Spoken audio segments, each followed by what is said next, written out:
एक समय की बात है। एक छोटे से गांव धनपुरा में एक मेहनती किसान रहता था जिसका नाम था रामलाल। वह बहुत सीधा सादा और ईमानदार इंसान था। उसके पास दो जानवर थे, एक गधा मोती और एक बकरी गौरी। दोनों बचपन से ही रामलाल के साथ रहते थे और आपस में बहुत अच्छे दोस्त थे। रामलाल रोज सुबह जंगल जाता, लकड़ियां काटता और शाम से पहले मोती पर लकड़ियां लाद कर घर लौटाता। एक दिन उसने सोचा, क्यों ना आज गौरी को भी साथ ले जाऊं, इससे काम जल्दी हो जाएगा। यह सोचकर वह दोनों को साथ लेकर जंगल की ओर निकल पड़ा।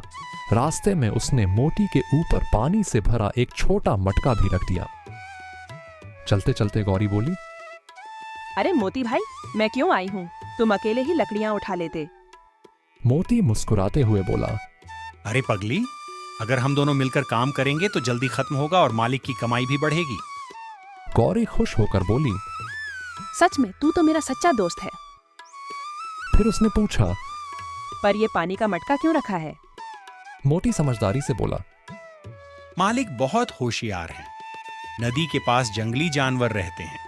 अगर हम वहां पानी पीते तो खतरा हो सकता था, इसलिए पानी साथ लाए हैं। गौरी बोली, वाह, तू तो बड़ा समझदार है। बातों बातों में वे जंगल पहुंच गए। रामलाल लकड़ियां काटने लगा और दोनों जानवर घास खाने लगे। समय कब बीत गया किसी को पता ही नहीं चला। शाम होने लगी तो रामलाल ने दोनों पर लकड़ियां बांध दी और कहा, थोड़ी देर और घास खा लो, फिर आराम से घर आ जाना। इतना कहकर वह घर की ओर निकल गया। कुछ देर बाद जब मोती और गौरी घर लौटने लगे, तभी अचानक तेज बारिश शुरू हो गई। गौरी घबराकर बोली, अरे ये बारिश, अब क्या होगा? मोती बोला, अगर भीग गए तो लकड़ियां भी भीग जाएंगी, मालिक को नुकसान होगा। चलो कहीं छिपते हैं। भागते भागते उन्हें एक गुफा दिखाई दी और वे उसमें घुस गए।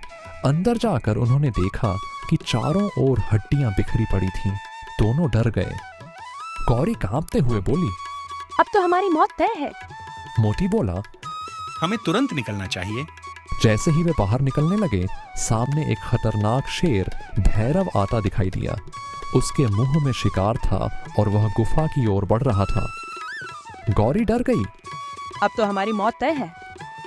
मोती बोला, शांत रहो, मेरे पास एक तरकीब है। इतना कहकर मोती जोर जोर से जमीन पर पैर पटकने लगा और गौरी से बोला कि वह भी डरावनी आवाजें निकाले। फिर मोती जोर से बोला, बेगम, आज तो मेरा मन किसी शेर का ताजा मांस खाने का है। गौरी भी बोली, हाँ शहंशाह, आज तो शेर ही चाहिए। यह सुनकर शेर भैरव डर गया और सोचने लगा, ये कौन भयानक जीव है जो मेरा ही शिकार करना चाहते हैं। शेर ने डरते हुए पूछा, कौन हो तुम? मोती बोला, मैं हूं सवा शेर। शेर और डर गया। तभी मोती ने अपने गले में बंधा ताबीज शेर की ओर फेंक दिया और बोला, ये मेरे पंजे का नाखून है। इतना बड़ा ताबीज देखकर शेर घबरा गया और वहां से भाग गया। रास्ते में उसे एक चालाक सियार चिक्कू मिला। उसने पूछा, महाराज, आप क्यों भाग रहे हैं? शेर ने सारी बात बताई।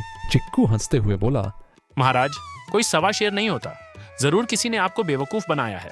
बहुत समझाने पर शेर फिर से उसके साथ गुफा की ओर गया। उधर मोती और गौरी ने उन्हें आते देख लिया। मोती बोला, अब एक और चाल चलनी होगी। उसने पानी का मटका लुढ़काकर बाहर फेंक दिया। मटका गिरते ही जोर की आवाज हुई। फिर मोती बोला, ये मेरी थूक है, अब मैं बाहर आकर तुम्हें खाऊंगा। शेर इतना डर गया कि फिर से भाग गया। वह बोला, अब मैं कभी उस गुफा में नहीं जाऊंगा। कुछ देर बाद मोती और गौरी सुरक्षित बाहर निकल आए और घर की ओर चल दिए।